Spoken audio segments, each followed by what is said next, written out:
O desejo do Papa Francisco está acontecendo ali.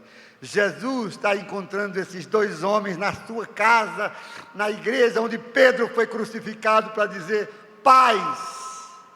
E parece, pelo que a imprensa está dizendo, que dali, não num gabinete luxuoso, não ao lado de diplomatas, os dois, pelo Espírito do ressuscitado, falaram. Diferente daquele encontro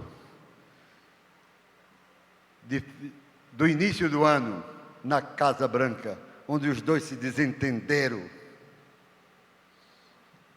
A maior alegria da igreja é dizer: Ele vive, Ele está no meio de nós. Sinta essa alegria hoje. Deixe-se contagiar por essa alegria. Sabe, deixa eu te dizer, ela é como um fogo abrasador, queima, arde no peito. Ontem aqui, pode talvez até colocar as imagens, viu, Dani, do encontro dos jovens, quando aqui choravam, se abraçavam. Você pode ver o ressuscitado de tantas formas. Meninos e meninas aqui, vocês vão ver agora no telão, que há muito tempo não iam à igreja, se encontraram com o ressuscitado ontem aqui. Eu não posso esquecer o que eu ouvi de dois. Aquela menina de 16 anos me abraçando, chorando e dizendo: Padre, quando eu voltar para casa, eu vou falar com minha mãe, que há mais de um ano que eu estou intrigado dela. E chorou no meu ombro. O ressuscitado aparece na vida da gente. O ressuscitado toca a igreja, como fez no começo. Olha o que diz o livro dos Atos dos Apóstolos. No capítulo 1, versículo 3. A eles, olha bem, é para nós.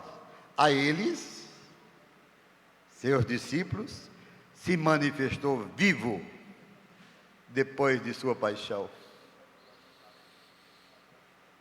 A nós que cremos, Ele se manifesta vivo, porque nós somos pertença de Deus. Faz um solo para mim. Põe a mão no seu coração. Feche os olhos. Diga, baixinho, falando com Ele com amor: Tu vives, Senhor. Eu sou pertença tua. Eu pertenço a Ti, ó amado Jesus, amado meu. A eles, vejam bem, no livro dos Atos, Ele se manifestou vivo. Ele continua a se manifestar a nós que cremos. Não se manifestará aos orgulhosos desse mundo, creiam. Não se manifestará aos arrogantes. Não se manifestará a ministros de Supremo que parecem quererem ser Deus. Ele se manifestará aos pobres e aos humildes que o amam, porque a estes deu-lhes conhecer, está escrito, as coisas do Pai. A você e a mim, a todo aquele que o procura. Ah, como isso é importante.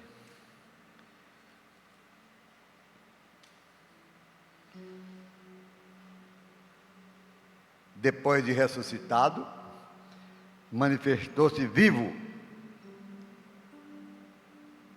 com muitas provas, aparecendo-lhes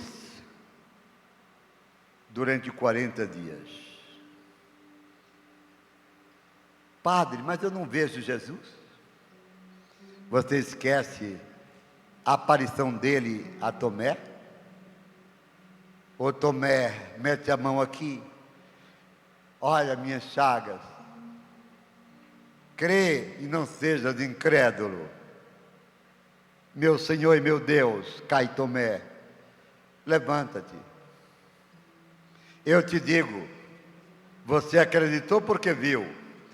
Felizes os que acreditarem sem terem visto. Levante sua mão bem alto e diga: Senhor, eu creio que tu vives. Eu creio pela fé que tu estás no meio de nós. Fica comigo. Eu te amo e quero te amar por toda a minha vida.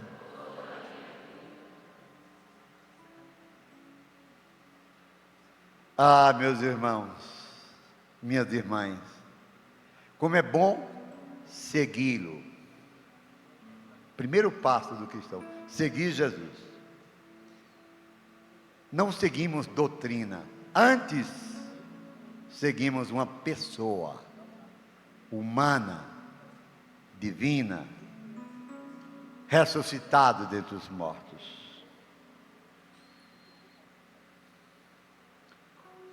Depois do seguimento, aparece uma segunda coisa apaixonante: o querer ficar com Ele. Agora os discípulos viram-no e quiseram permanecer com Ele,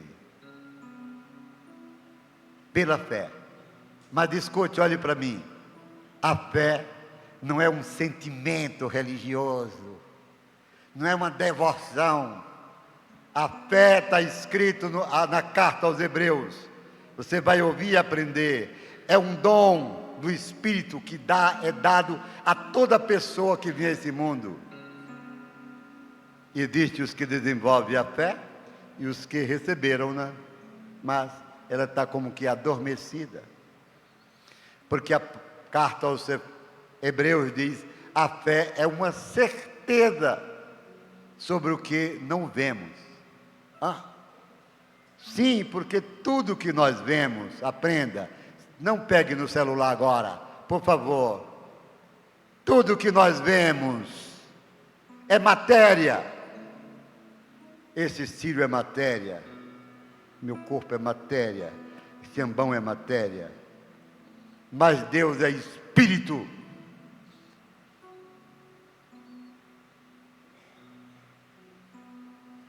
O que vemos é matéria, mas pela fé nós buscamos o que não vemos, as coisas do céu. E o céu não é um lugar delimitado no espaço. Isso seria reduzir a dimensão espiritual à materialidade. Não, o céu é a comunhão com o infinito amor, com a onipotência amante do Pai, no Filho crucificado, morto e ressuscitado. A fé é a vida eterna, é a alegria que não tem fim, é o júbilo da alma para sempre. A fé é uma certeza sobre o que não se vê. E a carta continua dizendo: é um desejo de possuir o que a gente ainda não tem. Isso forma o discípulo. Seguir Jesus apaixonadamente. E é tão fácil percebê-lo. Quando você ama, ele se manifesta em você. Mas quando você não ama, você se escraviza a si mesmo, você se perde no vazio. Me dá o meu celular aí, por favor. Olha o que eu escrevi hoje de madrugada, para os que me seguem. Porque quando eu acordo, eu vou rezar. Porque rezar é a experiência do discipulado. Porque a oração faz o discípulo. Porque a oração faz a igreja. Eu escrevi essa mensagem, sabe que horas? Hoje, 1h55 da manhã.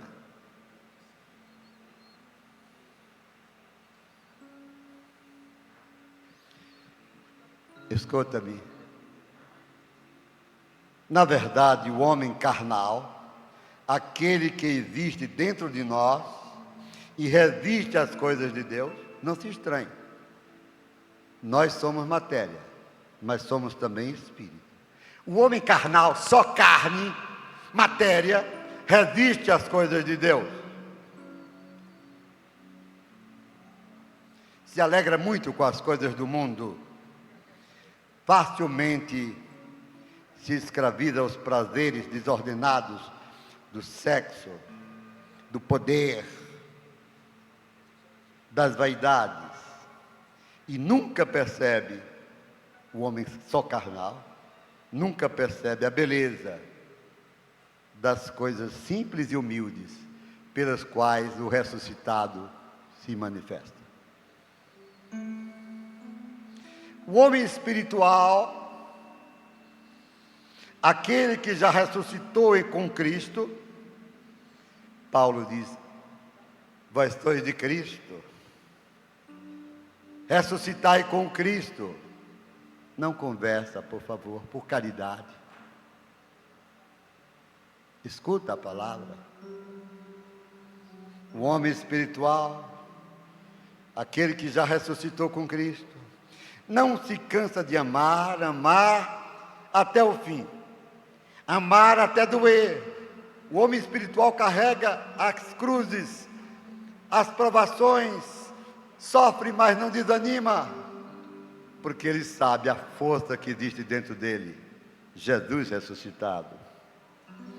Nada reclama, tudo suporta, atribuindo facilmente a Deus todas as honras e glórias, e não a si mesmo.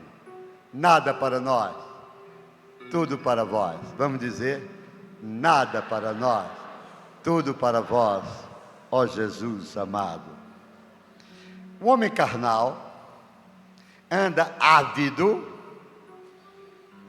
pelos aplausos, elogios, apega-se ao dinheiro como se fosse seu Deus, se torna uma pessoa cega, incapaz de ver a beleza da vida. Ao contrário, o homem espiritual resiste à sensualidade e quer estar sujeito à vontade de Deus e não à sua.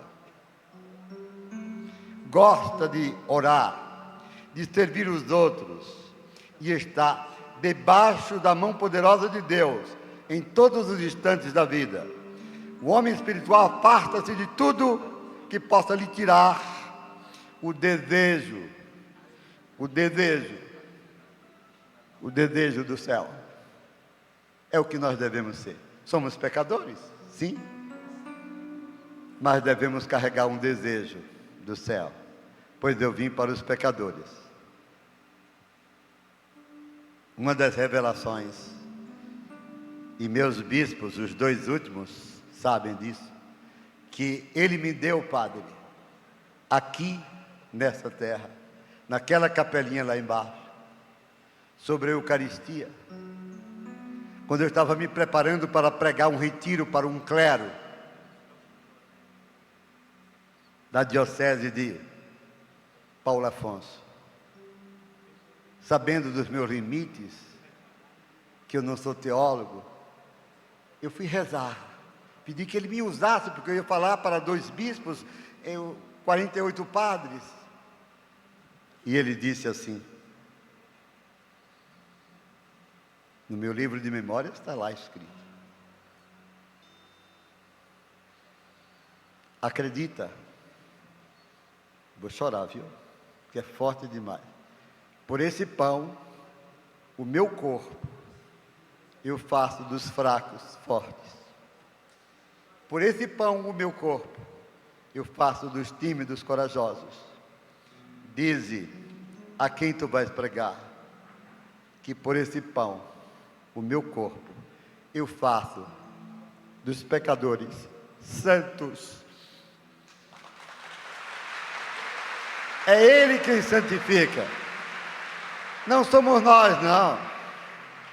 Quem nos santifica é Ele, não é o Papa, não é um cardeal, não é um bispo, não é um padre, não é uma freira, não é você. Ele age. É Ele, alfa e ômega, princípio e fim de todas as coisas. Aí eu termino. Nessa madrugada, em oração, escrevi essa pequena reflexão para que tenhamos consciência do duelo que se estabelece dentro de nós. A graça e o pecado, o ser ou não ser, o duelo entre a vida e a morte, entre o tudo ou o nada. Nele, nossa Páscoa, desejo-lhes uma boa escolha. Desejo-lhes uma boa escolha. Jesus. Faltando 5 minutos para a gente fazer o intervalo.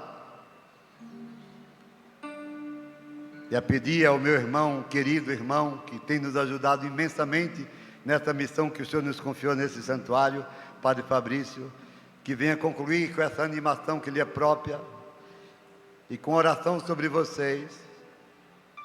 Eu dou um exemplo muito simples do ressuscitado. São tantos. Você pode ver, se é prestar atenção na sua casa, no hospital, um olhar para alguém, um pão que se dá a um pobre. Ele aparece ressuscitado, dizendo: sou eu. Sou eu. Eu sou o amor. Nesse caminho aqui que leva a uma comunidade chamada Caraíbas, uma senhora, faz muitos anos, Dona Zefa, Caraíbas agora tem água encanada, mas na época tinha de buscar no barreiro. Ela vinha com uma lata d'água, 83 anos, carregando a lata d'água. Na subida cansou, cardíaca, tirou a lata da rodilha, botou embaixo, ficou na sombra descansando, pedindo força para levar água para casa. Lá vem um jovem numa bicicleta, parou: ô Dona Zefa, a senhora está se sentindo bem? Meu filho, eu fui buscar água no barreiro, mas estou cansada, nem sei se eu vou poder levar.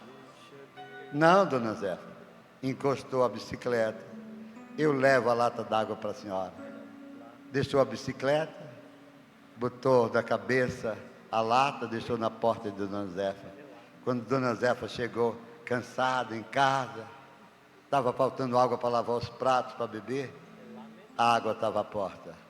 Jesus ressuscitado sempre aparecerá nos gestos de amor e de fraternidade, porque Ele disse: fica de pé, amai-vos uns aos outros como eu vos amei.